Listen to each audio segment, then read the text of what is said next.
मेरे चैनल संस्कृत भाषा ज्ञान में आपका बहुत बहुत स्वागत है। आज हम वैयाकरण का शब्द विचार का भाग दूसरा करेंगे, जिसमें हम एक ही वीडियो में सारा कुछ चैप्टर का कवर कर देंगे कि आखिरकार वैयाकरण का भाग जो 2 है, शब्द विचार, इसमें शब्द विचार नोट कर लीजिएगा। भाग कौन सा है, क्या पढ़ रहे हैं? शब्द विचार। डाउट ना रहे, क्या पढ़ रहे हैं? शब्द विचार। क्लियर हो गया? अब शब्द विचार में कोई आपसे प्रश्न पूछता है कि शब्द विचार शब्द कितने प्रकार के होते हैं, तो क्या आप बताओगे? 2। कितने होते हैं शब्द? शब्द कितने होते हैं? 2 होते हैं। कौन कौन से होते हैं? सार्थक शब्द होता है और निरर्थक शब्द होता है। अब निरर्थक शब्द को ही ले लेते हैं। सबसे पहले निरर्थक शब्द कितने टाइप का होता है? टाइप का मतलब निरर्थक शब्द का आधार कितना है, उसका एक ही आधार है। कितना आधार है? एक आधार। नीचे आइए, पूरा नीचे होते हुए आप आएंगे, मैं 2 लाइनें बना देता हूं, क्लियर हो जाएगी। ये देखो, रोड है, पूरा बन गया। ये देखो, ये एक ही आधार है। कौन सा आधार है? विकार के आधार पर एक ही आधार है, लेकिन यह सबसे ज्यादा इंपॉर्टेंट है। ग्रामर में इसका बड़ा महत्व है। क्यों महत्व है? क्योंकि जो विकारी है, विकार के आधार पर जो पहला है विकारी, विकारी शब्द कितने होते हैं लिखा गया? 4। वो 4 बहुत इंपॉर्टेंट है। क्यों? ग्रामर में उनका बहुत प्रसिद्ध है। क्या है? संज्ञा, सर्वनाम, विशेषण और क्रिया। ये 4 चैप्टर महत्वपूर्ण है। इसमें में से हमेशा से प्रश्न आते हैं। कोई सा एग्जाम हो, संज्ञा से या सर्वनाम से, विशेषण से या क्रिया से जरूर प्रश्न आएगा। इसीलिए ये निरर्थक शब्द का, विकार का, ये जो विकारी जो 4 प्रकार होते हैं, ये बहुत इंपॉर्टेंट है। इसको नोट कर सकते हैं। नंबर 1 पे सर्व संज्ञा आता है, नंबर 2 पे सर्वनाम, नंबर 3 पे विशेषण, नंबर 4 पे क्रिया। क्लियर हो गया? अब इसका अविकारी, अविकारी भी कितने प्रकार होता है? 4 होता है। क्रिया विशेषण। अब देखिए, क्रिया विशेषण, सब में विशेषण विशेषण लगाना है। क्रिया विशेषण, संबंध बोधक विशेषण, समुच्चय बोधक विशेषण और विस्मय बोधक विशेषण। सब में आप विशेषण विशेषण लगा देंगे। बाकी प्रकार वही हैं। क्रिया विशेषण, संबंध विशेषण दूसरा, तीसरा समुच्चय बोधक। पूरा नहीं लिखा गया, लेकिन समुच्चय बोधक है। ठीक है? तो डिस्क्राइब जब करेंगे, इसका डिफिनेशन आपको बताएंगे तो फटाफट बताएंगे। समुच्चय बोधक है लास्ट वाला, ये जगह नहीं थी इसलिए ऊपर लिख दिया गया विस्मय बोधक। तो ये चर्चा थी निरर्थक शब्द की। अब आइए हम देखते हैं सार्थक शब्द। पहले ये देख लेते हैं उत्पत्ति के आधार पर। अब यह आधार किसका है? सार्थक का है। सार्थक शब्द के कितने आधार है? 3।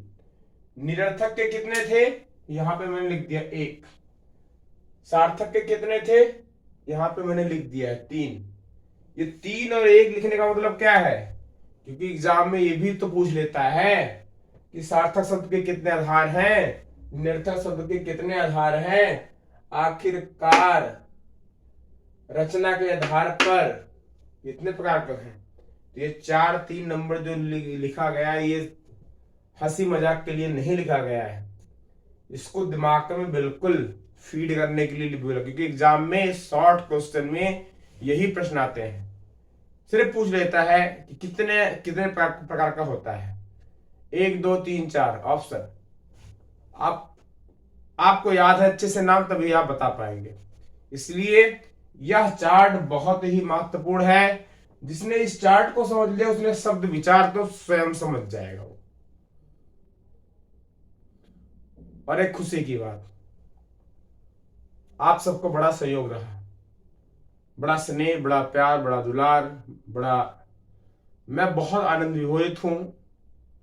मेरे 2 महीने भी नहीं हुए और 500 के प्लस सब्सक्राइबर, 500 परिवार लोग जुड़े और बच्चे जो है शिक्षा का अधिकार प्राप्त कर रहे हैं, राष्ट्र उन्नति की तरफ बढ़ना शुरू कर चुका है।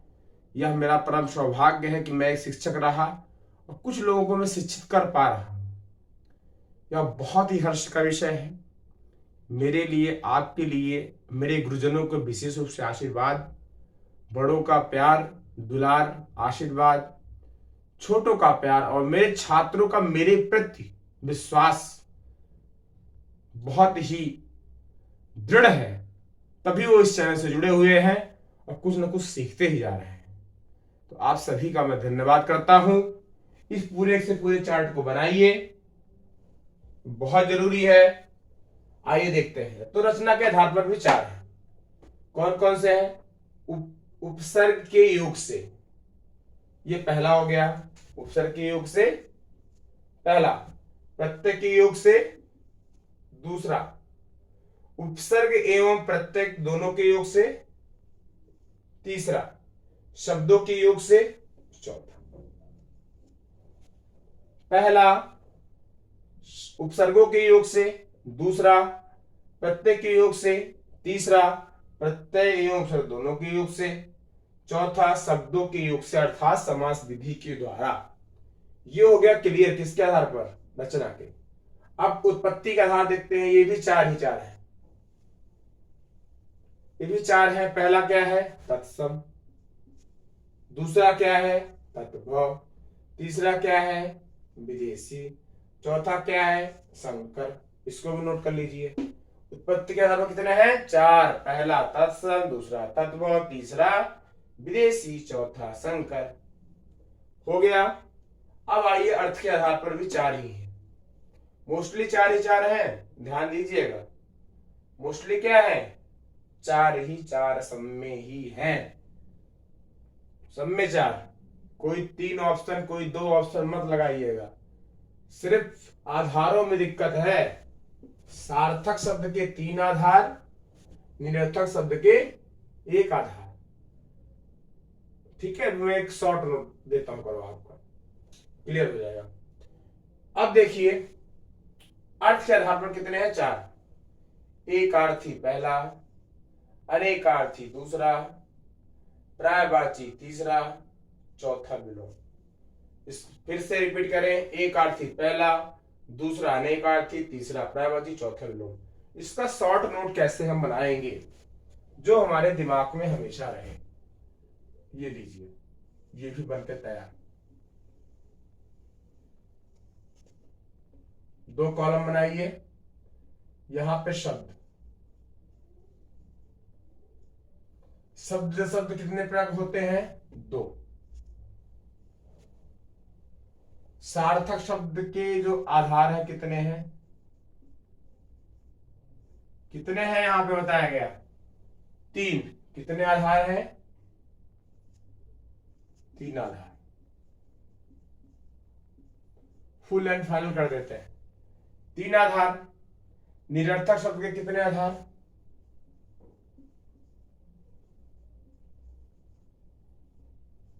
1।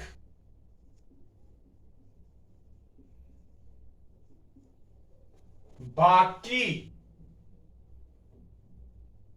चाहे निरर्थक शब्द का विकारी का आधार है, निरर्थक शब्द विकार का जो विकारी आधार है कितना है? 1।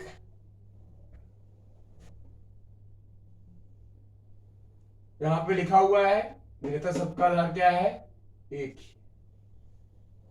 एक में कौन कौन से हैं? कौन कौन से हैं? विकारी और अविकारी। पहले कंप्लीट कर लेते हैं इसको। विकारी कितने हैं? 4। अविकारी कितने हैं? नोट कर लीजिए। विकारी कितने थे? 1 2 3 4। अविकारी भी 4।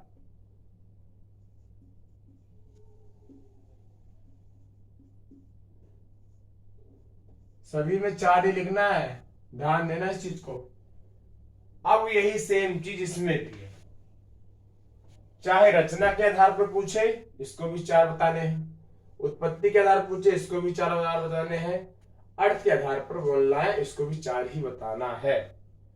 अब लेकिन सबसे इंपॉर्टेंट क्या है, आपको यह चार्ट पूरा का पूरा तैयार होना चाहिए सबके नेम वाइज। जितने आधार हैं ये अर्थ के आधार पर 4 होते हैं, उनके नाम क्या है, उत्पत्ति के आधार पर होते हैं क्या क्या नाम है, ये सारे नाम याद होने चाहिए। रचना के आधार पर कितने हैं नाम याद होने चाहिए। निरर्थक शब्द का जो विकार के आधार है, विकारी में कौन से आते हैं, अविकारी में कौन से आते हैं, सब चीजें तैयार होनी चाहिए। तो ये चार्ट बहुत इंपॉर्टेंट है, इस चार्ट को बनाइए बहुत तेजी के साथ और इससे सीखिए। बहुत बहुत धन्यवाद। मुस्कुराते रहिए, खुश रहिए, लेकिन जी जान से पढ़ाई में लग जाइए।